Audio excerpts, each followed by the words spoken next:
Hey folks, this is Super High Boy and I am your host Evo.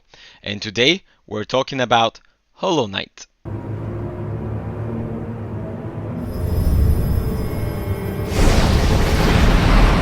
As usual, let's start with some stats. The game's called Hollow Knight. It has a few DLCs. It's a Metrovania style of game.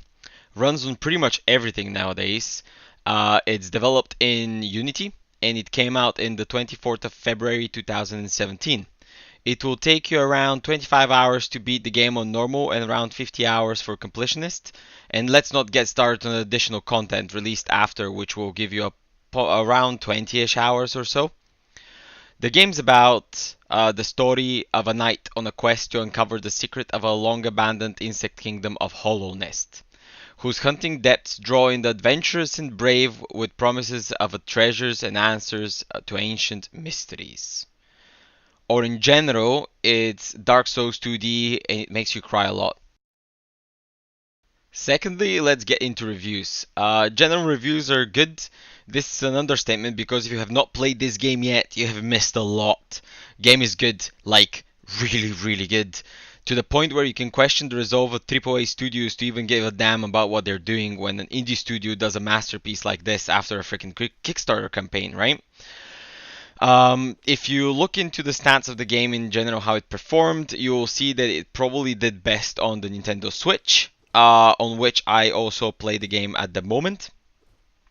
Game came out originally for PC, on which I beat the game the first time, and it takes a while. Also, general reviews will be escalating, which means that for each next platform the game gets released, pretty much gets better reviews. That's for multiple reasons. One reason might be because people that play it on console will actually play it with a controller, and that's how it's pretty much meant to be played.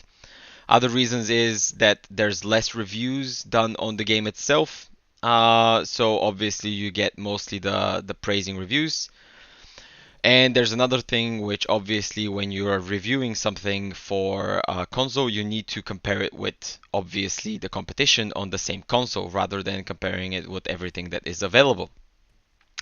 So in general, reviews are really good. The game's really good. I highly recommend playing it if you have not played it yet.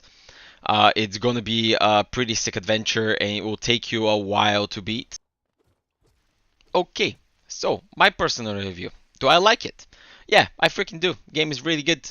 I played it 2 times, and I generally do not replay games ever in any circumstances. That's a completely different topic. But I'm playing it now for the third time with my girlfriend, and she's just watching. She's couch gaming, and I'm playing the game.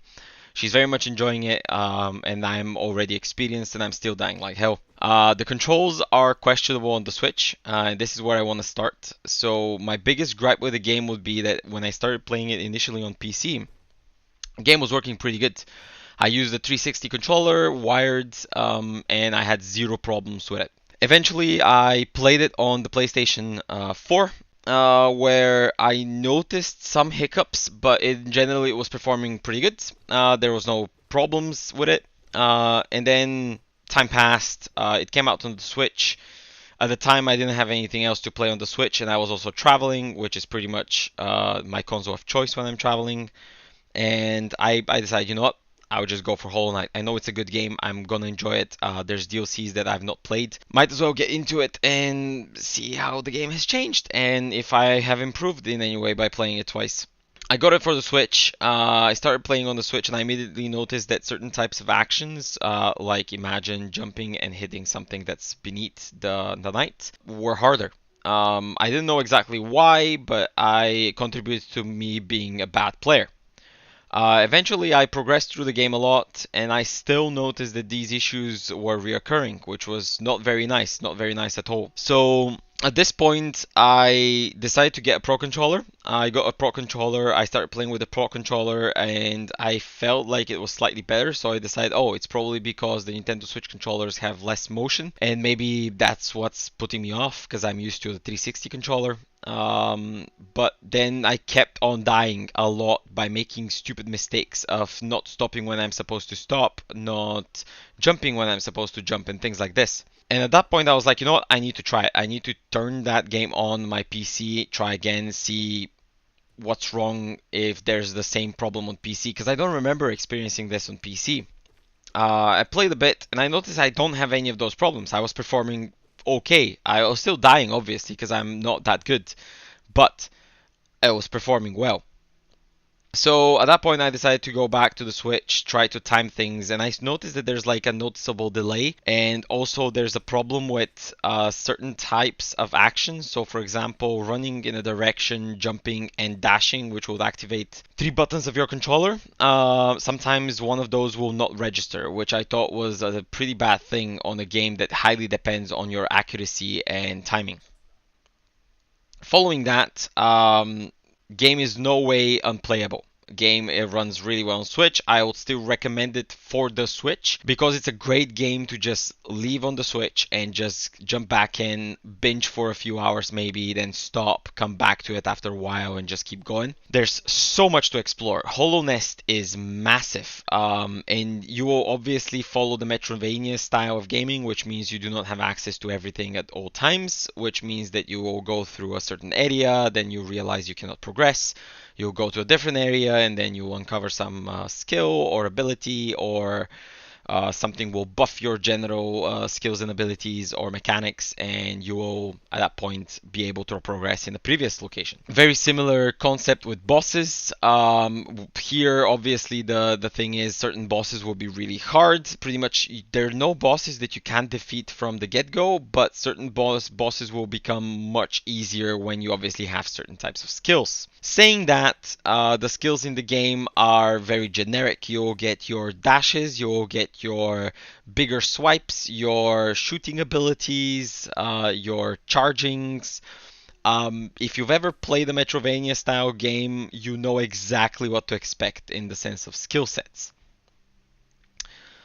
Saying that, this game does something better than most modern Metroidvania games, and that is it does give you that feeling of ambience, and it makes you feel like you're there. It makes you feel the dread, but you also feel like the knight, the character you play as, is a badass. You play with someone that might look small, might look not dangerous at all, but you do feel strong. You feel like nothing that challenges you will ever scare the character you play as, which is pretty damn cool feeling. Other than that, certain bosses are much harder than others, and certain bosses in general I feel like are not needingly hard. I'm looking at you, Magician, and yeah, from that point on, if in general every boss will take you roughly maybe a few tries. Certain bosses you obviously defeat from the first try, but that gives you that Dark Souls, or let's say it's Soulborne's feeling of achievement that you defeat the boss from the first time, and then you can go to talk to your friends and say something like, "Oh, that guy! Oh, pff, I defeated him from the first time. Easy, right?" So yeah, in general, game's really good. Mechanics are really good. Movements really fluid. It doesn't do the thing where you charge towards a location. It gives you a bit of time to kind of accelerate.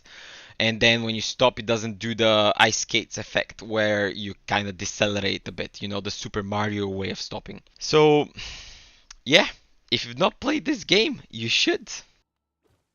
My rating for this game is buy digital.